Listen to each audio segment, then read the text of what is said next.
Judgment Day continues, and Lucius has turned up the notch on his attacks. The Magic Knights struggle to defend their kingdom, but with YUNO'S new spell, they're on a whole nother level. Welcome to my review of chapter 356 of Black Clover, Neverland. The chapter opens with Lucius admiring the strength of YUNO'S spell, as it was able to defend the noble realm from his weird guardian angel's group attack. Although Lucius does mention that this spell will not be enough to stop him and his army of paladins and guardian angels. With the fate of the Clover Kingdom in his hands, YUNO looks absolutely determined to carry out his goal of defeating Lucius. The guardian angels are flying closer to where the Magic Knights are, and instead of being spineless cowards like they were in the face of Lucius's attack, they simultaneously attack them. YUNO'S defense against Lucius in the previous chapter was enough to install hope into all the Magic Knights and inspire them to fight on. However, the Magic Knights noticed that despite using their different magic attributes in their simultaneous attack with a vast amount of magic power, they are failing to even dent the soldiers of Lucius. Morris informs the Magic Knights that these rebels, probably meaning that they oppose Lucius's idea of world peace and are willing to stand up to him and his army, are deemed unsuitable for this new world he is trying to create. So they are modified and reformed into these so-called guardian angels of the new world. In the words of Morris, renegades who throw the world into chaos, becoming the bringers of law and order. These angels seem massive in size in comparison to the Magic Knights. I do wonder what the differences between these guardian angels and paladins are. Is it that paladins are able to retain their memories and personalities and guardian angels don't? Are these guardians able to gain back their old bodies, or are they just this new being and when Lucius is defeated they die?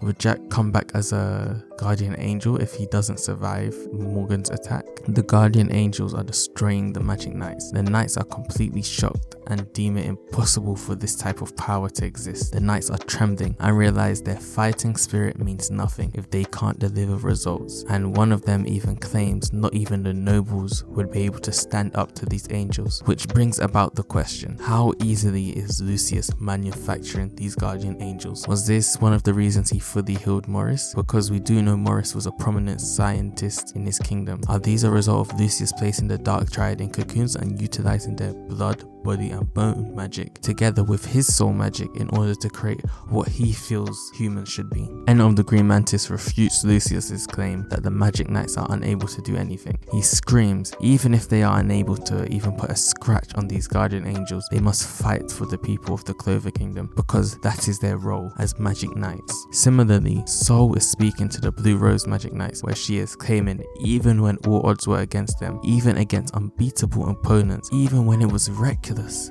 despite being peasants, they kept fighting. This is most likely referring to the Black Bulls and YUNO during the whole Spade Kingdom invasion. Magna being able to defeat a member of the Dark Triad, Dante, and it being one of the coldest moments in Black Clover. Asta, YUNO, and some other Black Bulls against Lucifero, devil that was toying with all the Magic Knight captains and seemed impossible to beat at the time. Asta also defeating the ancient demon with the whole kingdom watching. Soul says she is just like them while creating a massive golem to attack the guardian angel in front of her. Contrary to her expectations, her mud golem was able to prevent the angel's powerful attack. The other knights in the Blue Rose also notice this massive growth in Soul's power and are taken aback. Soul then notices silhouettes of fairies flying around her and is shocked. A horn is then blown and causes Soul to look into the sky, and she notices that they are all encapsulated in this massive chamber, most likely with the appearance of one of YUNO'S wind spells or massive mana zone. The horn that was blown came from YUNO'S wind spirit, Sylph, and she says that this power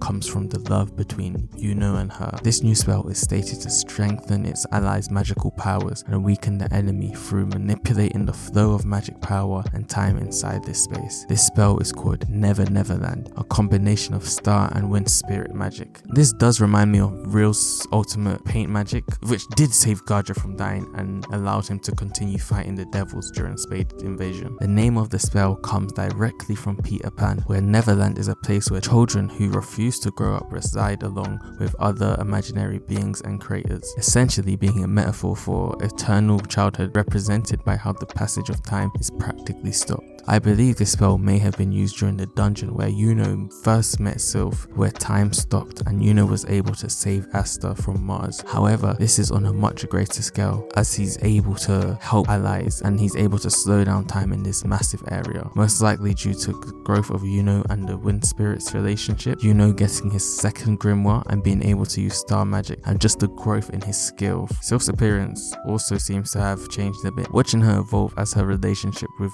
Yuno grows leaves me wondering, are other spirits able to have transformations or are able to grow? Perhaps Salamander could have a Pokemon type evolution, or is it because of the fact that Yuno's blessed by mana that he's able to have this close relationship with his spirit and she is able to evolve through Yuno? With the new spell seeming so strong, I do wonder what restrictions are placed on this spell, as his right arm seems to have had bandages before utilizing this spell and his arm looks quite different, maybe surrounded by stars. The Magic Knights have a massive boost in confidence and are able to charge out and fight these angels. All thanks to Yuno, they are able to go out knowing they've done all they could and their sacrifices were not in vain. Klaus has no option but to admit that Yuno has the abilities of a Wizard King. Seeing Klaus annoys me, but not for the reason you think. You've seen all these kind of irrelevant side characters from all the Magic Knight squads, but still no Leo. Come on now, Tabata. At least let him have a strand of hair in a panel or something. He was skipped out from being with his siblings. We haven't seen him for such a long time. Please bring Leo back.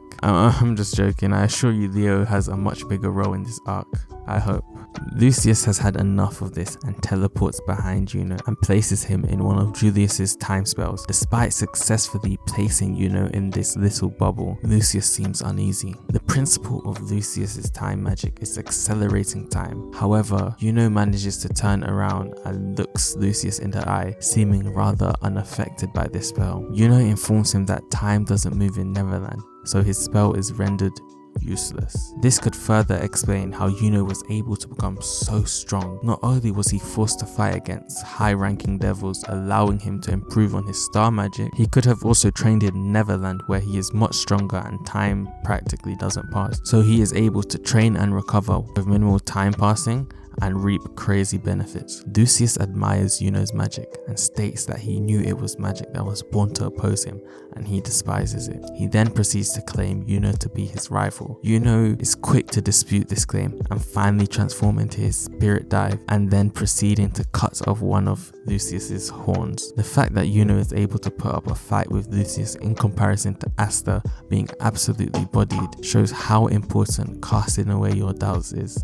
Unlike Asta struggling to fight and having to receive help from Yosuga of the Reason 7 to help his mental state, Yuno is able to focus on what's needed and keep a calm mental state, at least from what I see. Who knows if he's able to keep this up the whole fight. What an amazing chapter, but I can't help but think Yuno pushing Lucius into a corner and absolutely smoking him would cause Lucius to evolve further through his magic and future sight, perhaps making Asta have to fight an absolutely insane version of Lucius. What's stopping Lucius from showing Yuno whatever Yuno can do, he can do better. I can't wait for what Tabata has in store for us. Hope you guys enjoyed my review / discussion. Comment your thoughts and have a nice day. See ya.